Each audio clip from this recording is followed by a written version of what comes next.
friends, Christy Tagey here, your host for the Productive Passions podcast.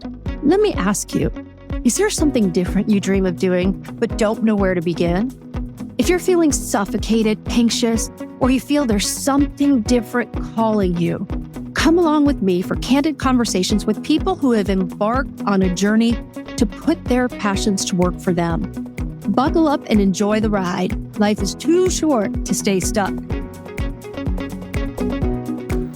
Hi, friends. Welcome back to another episode of Productive Passions that promises to ignite your enthusiasm for purposeful living. Today, I'm talking with Keegan Good, Chief Experience Officer for ZPods. In this episode, Keegan shares his passion for contributing to innovative solutions for the special needs community, which ultimately led him to ZPods. Listen as he shares his strategies for fostering meaningful interactions with individuals with special needs, the role sleep plays for all of us and why it deserves our attention, his belief in patience, empathy, and persistence as a virtue not only in business, but in the fabric of life itself. Join us as we explore the profound impact Keegan's work is having, not only in his own life, but in the lives of countless individuals and families.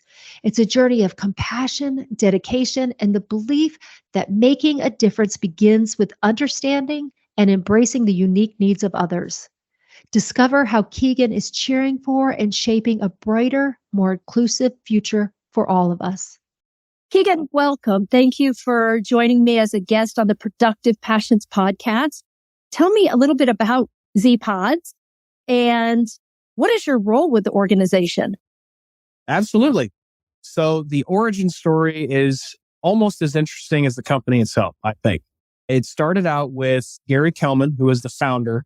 He was working on a project, an Airbnb project, with a good friend of his in Florida, who wanted to make a space that looked like you were on a Star Wars ship at his property. And he sourced some of those hotel capsule pods that you see overseas in China and Japan, things like that. And they finished the project. It looks great. I believe you can still stay there in Florida, but they had some left over and they had no idea what to do with them. So they were scratching their heads, trying to figure out a way to sell these or give them away to whoever would want them. And one day they took them to a home show here in St. Charles County in Missouri. And they were approached by a mother who said, "My daughter needs this right now. She has to have it. She is schizophrenic. She's on autism spectrum. She sleeps in her closet. It's a nightmare. I think this would help her." And they made sure to go out of their way to say, "We can't prove that it'll help. We have no idea what this does. Are you absolutely sure?" And she said, "Yes, please. I need this." And so on our website, it's actually one of the first stories that we told, because at ZPods, we tell stories. And her name's Natalie. She went from sleeping 2 to 3 hours a night in her closet to 10 hours per night, overnight, immediately in the pod. And so that was kind of the first light bulb. The second light bulb came when they had another pod at one of the events for Autism Speaks here in St. Louis. And they were getting a lot of positive feedback. And they met an individual named George Bailey. Well, George Bailey ended up becoming the president of ZPods for a period of time. Now he's taken more of an advisory role, and we still love George very much. But he is a father of 5, and 3 of them are on the spectrum. And so they had the unit here at the office, and he brought his kids into the office one day. And the more severe child on the spectrum, Joseph, got inside of the pod, closed the door, and he didn't make a single sound. And that was the big light bulb moment. So that's when they started looking at the implications for helping children on the spectrum with this pod. Now, they were able to sell the rest of them kind of using that angle with autism. And we got nothing but great feedback from that. And we started hearing things from the parents that we were working with at the time. We want Bluetooth. We want more lights. We want this. We want it to be more durable. So we got to work. And that's kind of when they brought me on. They needed a salesman. I like talking to people and I like shaking hands. And so when they brought me on, the Gen 2 Z-Pod, which is currently the one for sale, was only an idea. It was a CAD drawing. It was a file on the computer. And they were making the final tweaks, but they wanted to make those product improvements from the feedback we had received from those families, from those parents. And we did an initial product launch, and we started tweaking it a little bit after that. But that's how I came on. I actually received a phone call from a very close friend of mine I went to high school with. And he said, Keegan, I'm working for this group of entrepreneurs. They're helping special needs kids. I know your brother's special needs. They need a salesman. What are you doing right now? And I was a full line insurance agent, and I was driving door to door to plumbing businesses, trying to sell them commercial insurance. So I said, I'm not doing anything right now. I'm on my way. And that's when I met the team. That's when they brought me on board. And as they say, the rest is history. So this is a bit personal for you. You mentioned your brother. Can you tell me a little bit about your brother and what made you decide that this was the path you wanted to take? Yeah, absolutely. So my brother was a preemie. He was a twin. His name is Sean, twin to Margaret. Margaret passed away shortly after she was born, but because she held on for as long as she did, she gave him a chance at life, which is just a wonderful story in and of itself. But Sean has been a source of inspiration for me for a lot of things. He still gives me a hard time. He still kicks my butt and roughs me around every now and then. Wait, is he older or younger? He's younger, 2 years younger than me. Yeah. But he can take you. Oh, yeah. He takes me all the time. He roughed me up just the other day. But yeah, so he was a preemie. And how do I explain this? One half of his brain is essentially not functioning. So his primary diagnosis is that he has cerebral palsy and he's on the spectrum and he has sensory issues. The doctors said that he would more or less be confined to a chair for the rest of his life. He wouldn't be able to walk. He wouldn't be able to talk. And like I said, he roughs me around because he can walk, he can talk, and he's an absolute blessing. And when I was told by my friend that I could get into business helping kids like him, the answer was easy. Well, thank you for sharing that. So your title is Chief Experience Officer. What does that mean? What is it that you do to improve experiences for your customers? I'll expand on your previous question because I guess I didn't answer it completely. Right now, I am the CXO of Z-Pods. I started out as the sales manager because they needed a salesman. So I was making phone calls, B2C, B2B, anything and everything we could possibly get because it's a new product, a new industry, new concept. Nobody knows what it is. It's never been done before the way that we're doing it. And as we evolved and grew, my role evolved and grew. So I then became the vice president of sales, and now I'm the CXO. And there was some discussion about what the heck is a CXO. And we still have a small team. We've been growing, which has been nice. But the reason I'm a CXO or the CXO now is we understood that a lot of what I do is touch points with customers and the entire customer experience. So I'm the person that answers the phone. The phone number on the Z-Pods website is my phone number. So I get calls from parents every day, all the time, day in and day out, year round. And they're at different stages. They want a Z-Pod covered by insurance. They saw it online. They have questions. Maybe it's an online company that wants to sell. Maybe it's a potential distributor. And I would guide them through the entire process, answer questions about the product.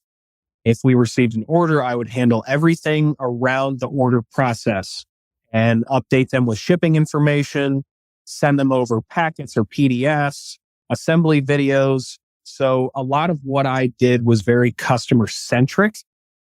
When I was promoted, I suppose, to CXO, that role made the most sense. That title made the most sense because my first focus and top priority and mainly what I do is anything related to the customer.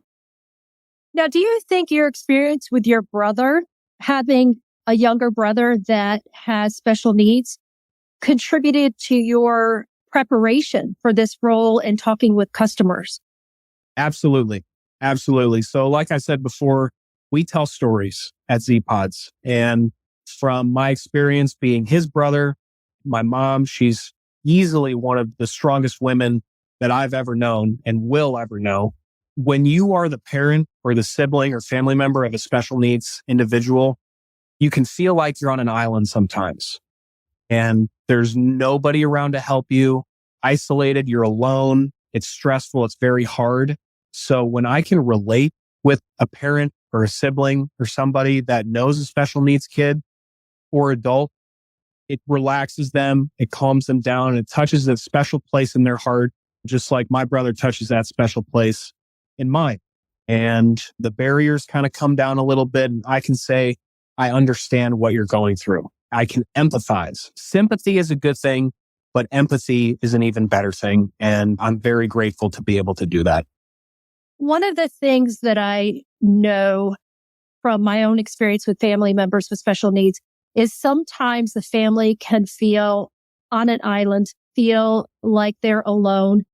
And on the other side, people who don't have any experience with individuals with special needs don't really know how to interact, how to say hello or approach. If you could talk to those people who are well-meaning, who want to know the right thing to say, how to approach, what advice would you give those people? That's a wonderful question. It's something that I've experienced a lot in my life is people who don't know how to interact with special needs kids and adults. And the baseline that I want to throw out there for people is they're just people. They're like you and I. They were dealt a hand of cards that may be more or less advantageous, but at the end of the day, they're just people. And we need to talk to them like people and treat them like people because that's the right thing to do. So say hello, shake their hand, give them a hug. A hug is universal communication for comfort and appreciation and acceptance. So I hug my brother all the time. He may push me around even while I'm giving him a hug, but it's a universal message. So I wouldn't say treat them differently. Just go at it from a different angle. I appreciate that. And I'm sitting here as I'm listening to you, kind of not laughing about what you're saying, but smiling because isn't that like normal sibling interactions? Yeah, it is. It is. And there have been times where I want to really get them, but I can't. And I know I can't and I won't. But yeah, that sibling rivalry and that sibling tension will always exist between him and I.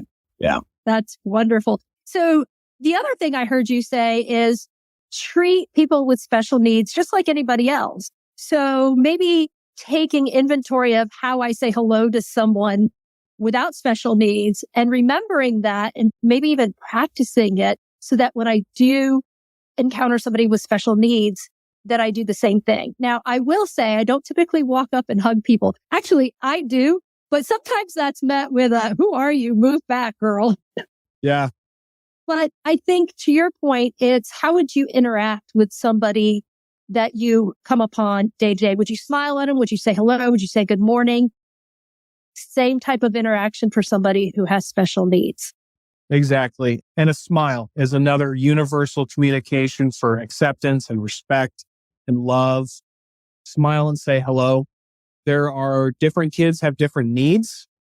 Something that I'm finding out in this industry, especially since we're sensory focused, is some kids have different sensory needs. So if you say hello and you smile, that may be a lot for them, but that's okay. You're doing your best and that's all you can ever do. And you have good intentions. And I'm sure there will be someone there with them to kind of, oh, well, he doesn't like that. He likes this instead. Or she doesn't like loud noises. Try whispering a little bit. And that's a better way to communicate with her. That's really good advice. Also take cues from the people who are around them and who know them best. Yeah. I have to tell people that interact with my brother, oh, he doesn't like crowds. If there's too many people in the room, he'll get upset. So maybe one at a time kind of thing. But he loves people and he loves joking around and laughter is the best medicine and he's really good at giggling. So sounds like he's a lot of fun. He's a blast. He's a blast. Might be something you two have in common, by the way. Thank you. Yeah. Yeah. We're blessed with wonderful parents and very supportive parents. And I wouldn't ask for anything different. Why is Yes. sleep so important? That's a wonderful question. And I think people need to do more research on why sleep is important. The culture, the corporate culture that currently exists is we operate off of stimulants. Caffeine is my favorite. And yep, I already had one this morning and I'm still drinking coffee. What I did while he was saying that was held up my stimulant of choice, which is a Celsius. Yep, I had one yesterday, Celsius in particular. Yeah. And by the way, Celsius does not yet sponsor this podcast, but if you know them, they're welcome to it. Yep, I agree. I have full endorsement from me too. But yeah, so the culture around work is we need to be stimulated. We need to be on top of our game. Early riser, late worker, wake up at 5 a.m., get home from work at 7 p.m., right? We need to put in the hours. And something that people are not remembering, so I feel like we were all taught this in school at some point, is our bodies are repairing themselves. Our bodies are resting. Our bodies are fighting off infections and a myriad of other things while we're sleeping. Sleep is critical to our health. And I know if I miss an hour or two of sleep, or if I'm up late working, if I'm up late doing things other than working, I'm crabby the next day. I'm upset. I'm not myself. I'm not operating at maximum capacity. And it can throw my entire day off. Sure. You're not showing up as your best self when you're exhausted. Exactly. And something that I learned over time being in this industry, because I don't have my PhD in sleep medicine. I don't have an MBA in, a related field. And so I'm learning as I go as well. And it's important to remember that sleep is important. And it's better to go to bed early and maybe not get as much work done than stay up late, maybe get a little bit of extra work done. And another thing that I've learned working in this industry is that when the kids aren't sleeping, neither are the parents. And so they're not as productive at work as they need to be. And when the children aren't sleeping, their behaviors, they're not necessarily themselves when they go to school or their day program. And it can be very hectic. So just an extra hour or 2 hours of sleep per night can be life-changing. And that's what we've been seeing so far. And we are talking about how important sleep is for us. But you bring up a very good point about how important sleep is for children. Children are drinking coffee. They tend to or seem to have this natural energy about them. But my goodness, you talked about someone earlier, the young lady earlier that's only getting 2 hours of sleep.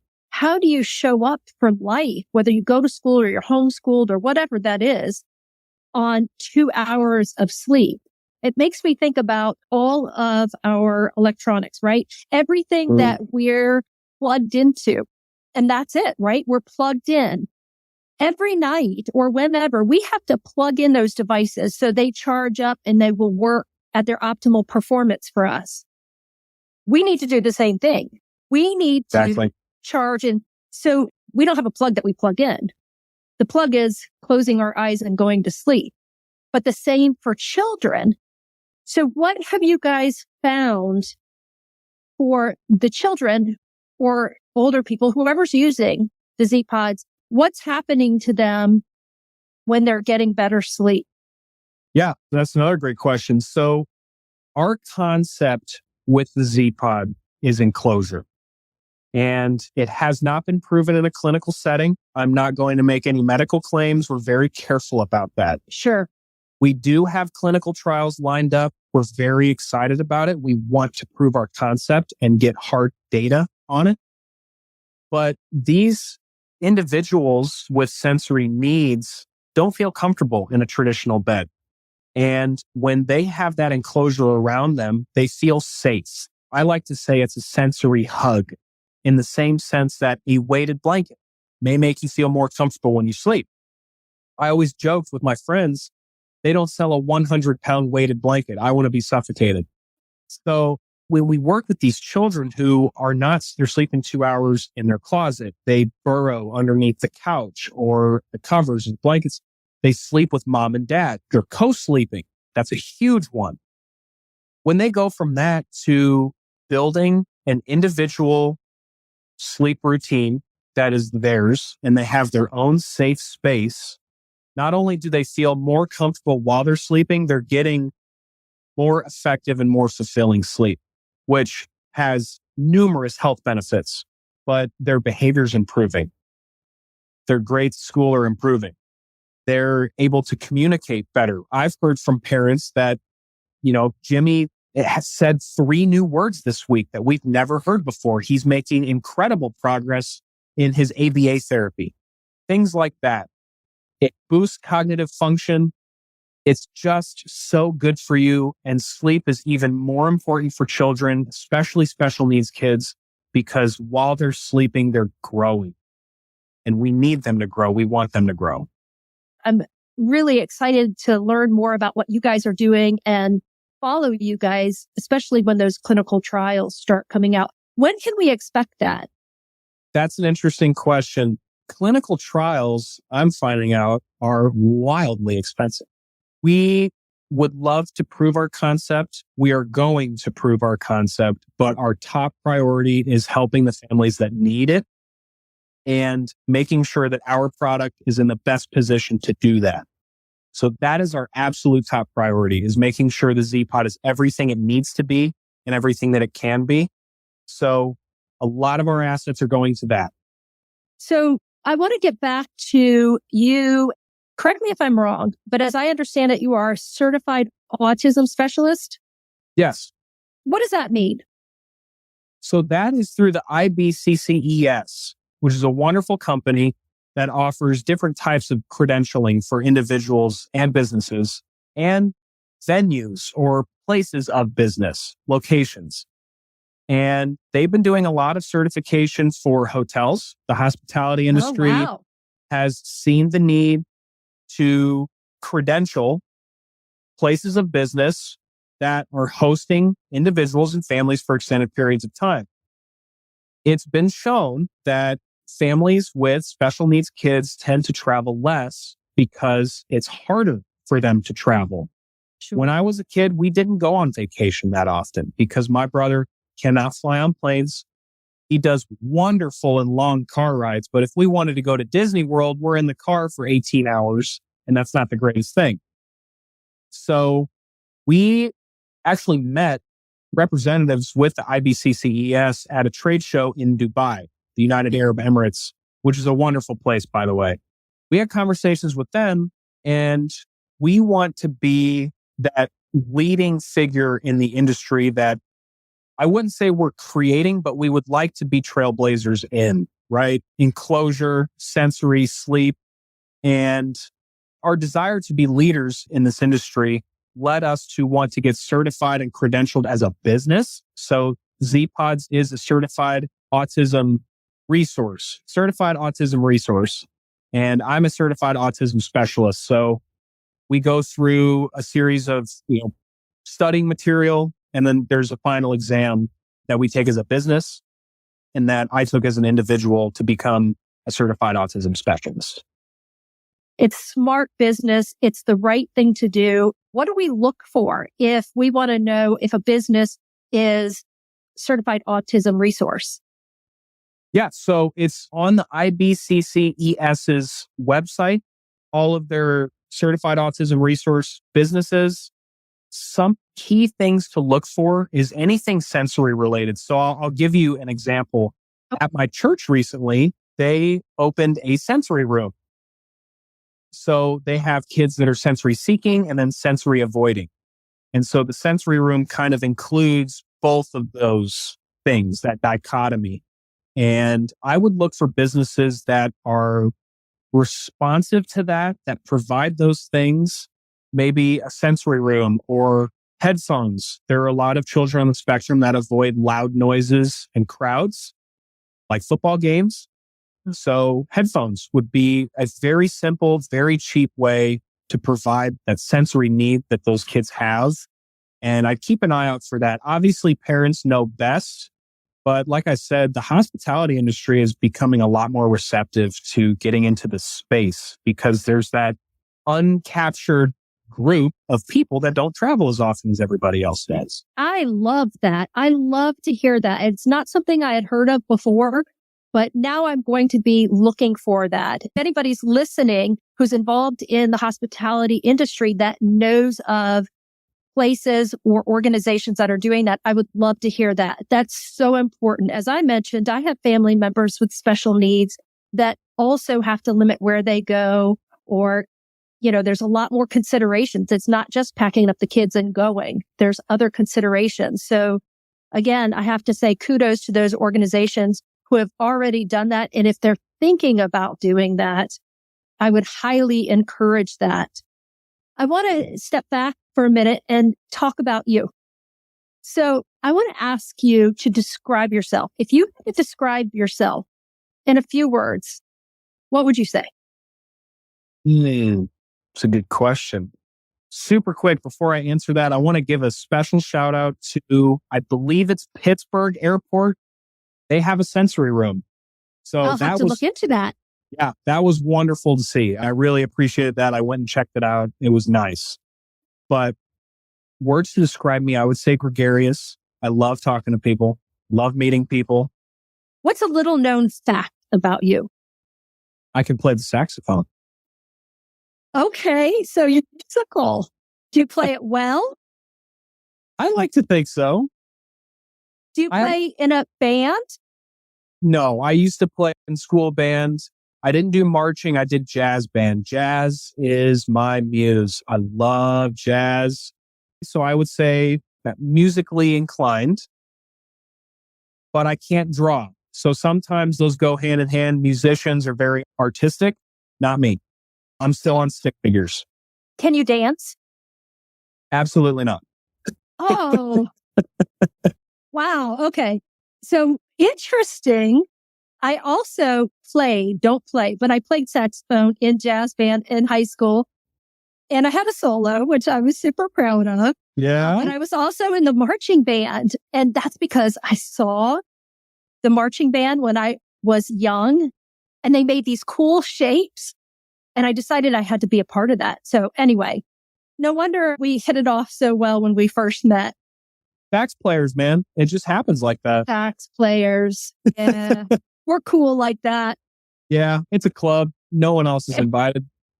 Wait a minute. I'm also a violin player or fiddle, depending on the music I'm playing. Anytime I hear a cello, I get goosebumps. I'm going to learn how to play the cello next. I think you should incorporate, if you haven't already, music in the Z-Pods. Already done. Already done. Yes. So is it Bluetooth? Is it find the music station on the FM, AM radio? How is that? So we actually have a cassette deck and a Rolodex. Wait. A cassette like back in the 80s where you popped it in and when the tape came out, you got your pencil out and rolled it back? Oh, yeah. I mean, I know what that is. We don't have a cassette deck. It is Bluetooth. Bluetooth. We want the kids to play whatever they liked. Typically, it's their favorite music. Our idea was meditation, rain sounds, the sound of a coffee shop. But typically, they just play their favorite music and they turn it up to max volume, is what we found. And it's whatever they like. To answer your previous question, because I'm still thinking about it, I would say gregarious, musically inclined, and patient. Being a sibling of a special needs child has made me incredibly patient. And there's no one that is more patient than my mother, which is an absolute fact, in my opinion. She is an angel, and I have been blessed with the opportunity to learn how to be patient because there are a lot of people out there that are not. And it is a good thing to have. Don't sweat the small stuff. It's not that big of a deal. Life goes on. Nobody got hurt. It's a kind of mentality. That's so refreshing to hear you say. I feel like we are in this world of hyper fast, hyper this. Everything is more, faster, bigger, smaller, better, whatever. It's more, more, more, more, more. And the one thing I don't see as frequent as maybe I'd like to see or I think is needed is patience. So it sounds like the apple doesn't fall far from the tree. Not at all. And again, I'm very grateful that I've learned that. It's important. And I think we could get a lot done in society if we just slow down, ask the right questions, understand where people are coming from, and be patient. And truly listen, right? That's right. One of the best sales techniques is to say nothing and just listen. Noted. You wrote, over the years, I've wondered how the greats have been able to pull off the impossible. There seems to be an unspoken driving force in these individuals that propels them forward every single day. What drives you? Purpose. I have a purpose in life, and it may have not been as apparent to me before, but especially being in this field now, my purpose is to serve families like mine. I love that. I was going to ask you your why, but it sounds like that might be it. That is it. I remind myself of it every single day. It hasn't been easy. I didn't start it, but starting and working on a company in an industry that almost doesn't exist or hasn't been done before or hasn't been refined yet is challenging. And reminding yourself of your why is very helpful. Very helpful. Well, purpose. the other thing I know that you do, because it's one of the first times we spoke, is you help with funding for the Z-Pods. And in the industry, in the healthcare industry, to get things approved, frequently they want to see the evidence. They want to see that research. So I'm grateful to the people who have been willing to share their anecdotal stories about how the Z-Pods have helped them, have helped their children to get better sleep, to be able to focus, to attend to what they need to. That's not an easy thing to do, that getting approval. How often are you having to help families get funding approval? And how successful have you been in that effort? The short answer is every day. We're helping families do that. It became apparent to us early on that we needed to find a way to make these as accessible as possible to the people that need it the most. That being insurance coverage, and more specifically, state Medicaid. And it was very bumpy at first. Typically, Z-Pods, if it wasn't paid for out of pocket, it was paid for by a nonprofit or donated by a very generous family. Now we're at the point where we have the knowledge, we have the resources, that we are providing families with everything that they need in order to get the process started. We explain to them how the insurance claim submission works. We give them the details that they need. We answer questions that they have, and we can be a facilitator. We don't do it ourselves yet, but we can be a facilitator for that process. The cost may be prohibitive, but there are options for getting the cost covered. We've worked with Laughing at My Nightmare has been a very supportive one. They funded a few Z-Pods for families, and it's been great working with them so far. I want to give them a shout out. And the Variety Children's Charity has been great as well. And they have locations all over the United States. Variety does. And if people need to reach out to you, if they want to, we'll have your information in our episode notes. But what is the best way for people to reach you? I typically receive many phone calls every day. So the best way would be email. Okay. I am married to my email. And what is your email address? My email is my first name, Keegan, Keegan, at zpodsforsleep.com. And that's all spelled out. ZPODSFORSLEEP. Thank you. Tell me about the speech by Theodore Roosevelt when he was in Paris in 1910. Oh, the man in the arena. the man in the Yeah. arena. That's So important to you. it is my father showed it to me years ago, and it's something that I reference. The Man in the Arena by Teddy Roosevelt is revered as one of the greatest speeches a president has ever given. Apparently, the audience was completely enamored by what he was saying. And it's a reminder for me whenever I'm kind of down or I need reassurance, I need to be reminded of my mission or my purpose. So yes, the Man in the Arena.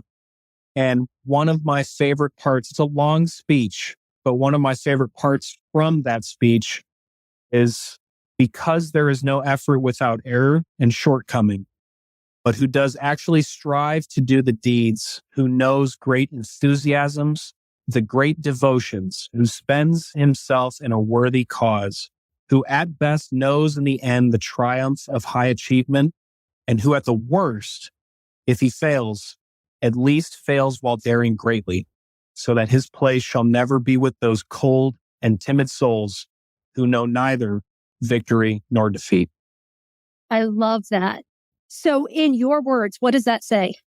Dare greatly, take the leap, do that thing that you've been thinking about doing, because you won't know if it will be successful or not unless you try. Dive head first, right? Learn more. Failure is our best teacher that we have. But Keegan, it's embarrassing to fail. Who cares what anybody thinks? Who cares what anybody thinks? Get out there, fail, and fail forward, which is actually something that Gary says a lot to us here. Fail forward. What does that mean? What does it mean to fail forward? Pick yourself up, learn from your mistakes, and go at it again. An analogy that I think of is, let's say I'm a hurdler on a track team and the gun goes off. We all take off running. Everyone gets over the first hurdle, but I trip and I fall. Am I going to lay there and give up on the race? Your natural instinct is to get back up and keep going. And so even if you trip over another hurdle again, or you finish the race flawlessly after that, you could still win even, but get back up and go at it again, because eventually it will work. Persistence is a talent. It is a skill, and it works. It's important to be persistent. So I will tell you, in each episode I've recorded so far, there has been a point in the episode where I want to hit rewind because I think it's such an important point. And I would do that here where you talk about persistence. Because so far, I have not met anybody who tried something and knocked it out of the park first time. I'm sure they're out there, and I'm sure eventually I'll meet that person. But most of the time, it is trial. That didn't work. And it's not starting from ground zero. It's starting from that lesson learned and then trying it a different way and trying it another way, refining it a bit, being persistent to get to that dream that we have. Podcast is all about following your passions and doing what's important to you. Yeah. And it's critical when you are wanting to be more persistent. You have to have your why. I can't tell you how many times I've wanted to quit. I've wanted to give up, throw my hands up and go take an office job somewhere and just chalk it up as, well, I gave it a shot. But my brother's been having seizures a lot more often lately. And that's just a reminder. I have to keep going. I have to do this. There are other families out there that have it a lot worse than I do. And I have to do this for them. At Keegan, you're making a difference. Thank you for making that difference. That's so incredibly important. So I want to tell you personally, thank you for deciding to be persistent and stick with it. It's an honor. And it's my calling. One thing that I did while we were talking, I quickly peeked at Pittsburgh International Airport, and you are 100% right. They opened a first of its kind sensory friendly space that includes a real plane cabin and seating. I saw it. You saw it in person? Yeah, I went there and I saw that, they have a mock-up cabin and it's really neat. Actually, I never thought about that. Concept behind it is it's supposed to prepare the children, the special needs kids with sensory issues, or any child with sensory issues, how a plane works, what the process is. And they have the belt buckles. They even have the vests and the little masks, the oxygen masks that come down from the ceiling. So you can kind of walk them through each step. So when they get on a real plane, they're more prepared. Yeah, it's not their first time seeing it. And if anybody's interested, the website is flypittsburgh.com. And from there, you can search to find the story about the sensory-friendly space that includes the real plane cabin and seating. So thank you for letting us know about that. And again, kudos to Pittsburgh Airport for doing that. And I challenge other airports around the country to do the same. Yes, agreed. Keegan, thank you so much for your time. It's been a pleasure having you on the podcast. We will have your information in the show notes. Before we leave, is there anything else that you want to share with us? Yes, absolutely. I have some footnotes here. People are forgetful, which is a good thing and a bad thing. Do what makes you happy. Get rid of what you don't need. Learn how to say no. Don't sweat the small stuff, which I mentioned earlier. We all die in the end. This book ends the same way for everybody. So that lends to don't sweat the small stuff. And one of my favorite verses out of Genesis ends with, "For out of the ground we were taken as the dust that we are, and to the dust we shall return." So don't sweat the small stuff. Thank you. Thank you for having me on. It's been a pleasure.